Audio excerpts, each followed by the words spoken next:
Tubas y Tubos, episodio 419. Muy buenos días a todos, bienvenidos a Tubas y Tubos, el podcast en el que hablamos de la tuba, el bombardino, los instrumentos de viento metal, pero también un podcast dedicado a reflexionar sobre los retos de la educación musical en el siglo XXI y todo lo que tiene que ver con el emprendimiento de nuestro sector. Hoy episodio 419 del jueves 16 de abril de 2026, en el que vamos a responder una pregunta muy interesante que me han dejado en mi canal de YouTube y que da para una reflexión muy útil sobre la acústica, historia y función musical del sousafón, y es si este instrumento, el sousa, es útil en orquesta. Pero antes quiero recordaros que este domingo cerramos las inscripciones para Tu Huella Musical, una formación grupal para músicos que desean trabajar su marca personal y convertirse en referentes de su sector o especialidad. Os dejo toda la información en universidadelamusica.com. Tenéis el link en la bio.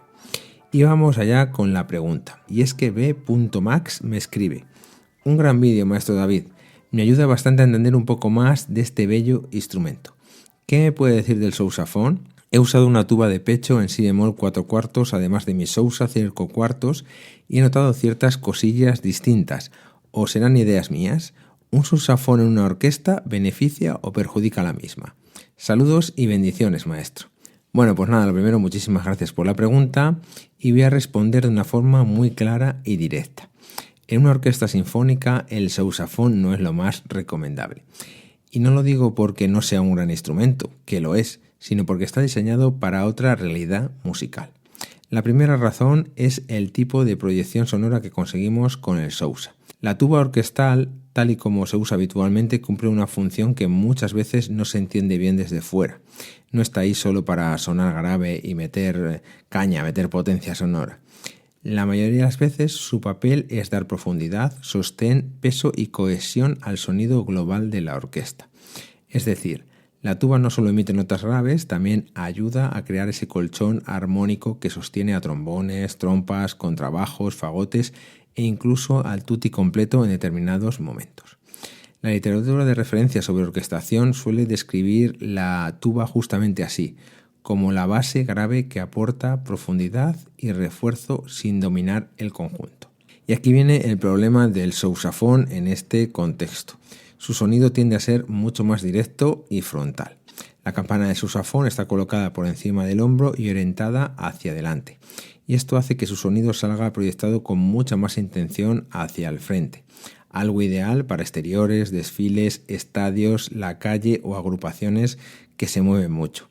De hecho, esta proyección frontal es una de las razones por las que el sousafón terminó triunfando en las marching band y en muchas brass band populares. En cambio, en una orquesta sinfónica normalmente interesa un sonido más envolvente, más integrado, menos disparado, entre comillas esto de disparado, directamente al oyente. Y esto tiene consecuencias prácticas y muy claras. Con una tuba convencional, especialmente con una campana superior, el sonido se reparte de una forma más homogénea en el espacio y se integra mejor con la acústica de la sala. Con el sousafón, la sensación suele ser más parecida a la de lanzar el sonido al frente, lo cual hace que el grave pierda esa cualidad de base integrada y se convierta en algo más expuesto, más evidente, menos orgánico dentro del tutti. Además, hay otro aspecto del que se habla poco, y es cómo el músico se escucha a sí mismo mientras toca.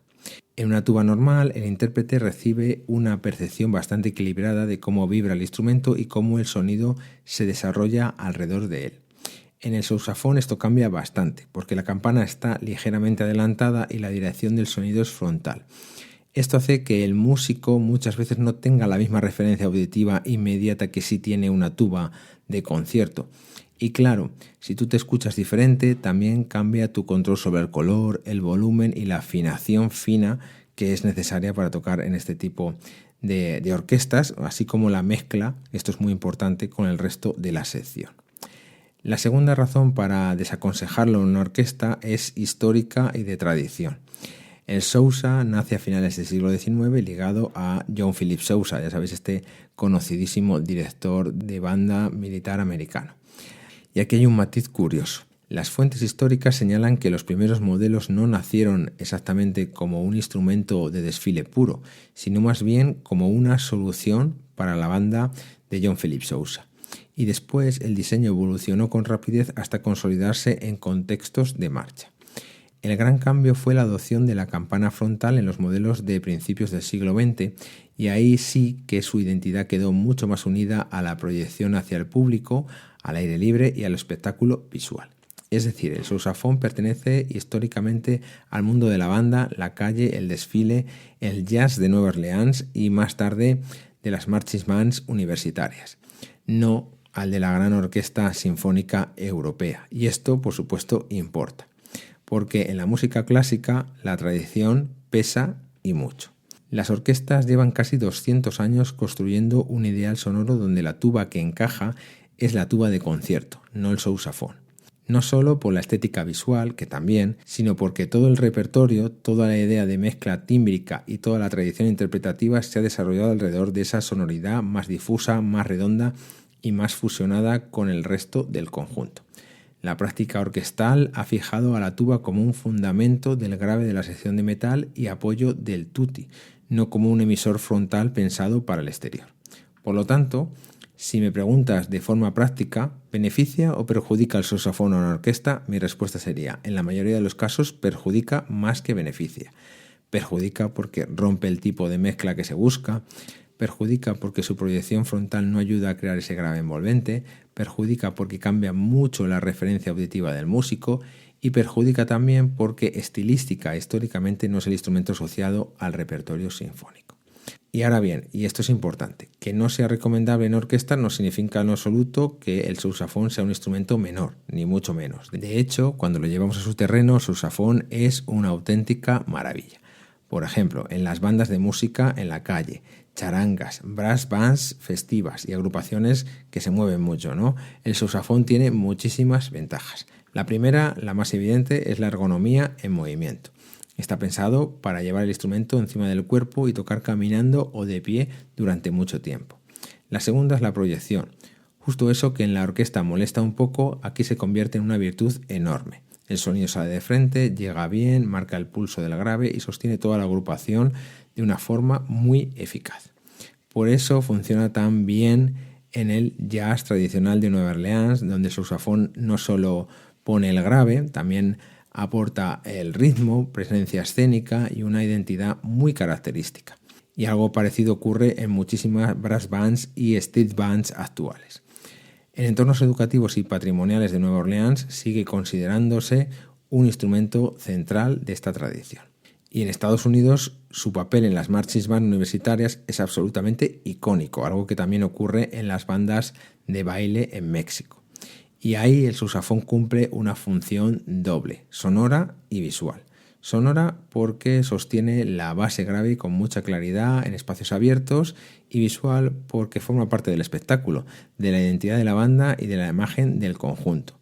Aquí el instrumento no solo se escucha, también se ve, y eso forma parte de su esencia. Y aprovecho ahora para hablar de un modelo mítico, el Conn 20K. Cuando se habla de sousafones clásicos, el 20K aparece constantemente como una referencia. La propia Conn-Selmer lo presenta como el original dentro de esta tradición y lo vincula a los conceptos desarrollados a partir de John Philip Sousa. Es un sousafón en si bemol, con un taladro bastante grande y una campana de más de 60 centímetros, exactamente de 26 pulgadas, que es como 68 centímetros. Sus pistones son de acción corta, es decir, van súper rápidos, y una construcción robusta pensada claramente para el ámbito de la marcha. Es decir, todo en él apunta a potencia, durabilidad, ergonomía y proyección. El Conn 20K, siendo un icono, no es un instrumento pensado para la orquesta sinfónica, sino para el campo, la calle, la banda de marcha y situaciones en las que hace falta un grave presente, claro y resistente. Por eso, si alguno de vosotros me preguntara, David, ¿me compro un sousafón para tocar en una orquesta? Yo le diría, no es la mejor inversión si tu foco es el mundo sinfónico. Ahora, si tu objetivo es tocar en charanga, brass band, bandas de calle, jazz tradicional, lo que sea, ya sabéis, este ambiente, entonces el sousafón seguro es la mejor opción. Así que la conclusión sería esta. Sousa en una orquesta, bueno, pues se puede hacer, claro, es evidente, pero no es lo más adecuado, ni lo más lógico, ni lo más eficiente, ni lo más musical si pensamos en el ideal sonoro de una orquesta sinfónica. El sousafón está diseñado para proyectar, la tuba orquestal está diseñada para integrarse y sostener. Y esa diferencia lo cambia todo. Por eso, en mi opinión, el sousafón perjudica más que beneficia dentro de una gran orquesta. En cambio, fuera de ella, en la calle, en el jazz, en la banda, es el instrumento espectacular y absolutamente insustituible. Bueno, espero que este episodio te haya gustado, que la respuesta os haya parecido interesante y para finalizar me gustaría que me dejarais en comentarios pues qué os ha parecido el episodio, qué instrumento tocáis y si sois fans del sousafón en la calle. Y como siempre, muchas gracias a todos por vuestras valoraciones en 5 estrellas en iTunes, vuestros me gusta y comentarios en iVoox, YouTube, Spotify. Gracias por suscribiros a los cursos para hacer este podcast sostenible y en resumen, muchas gracias a todos por vuestro apoyo, ya que sin él esto no sería posible.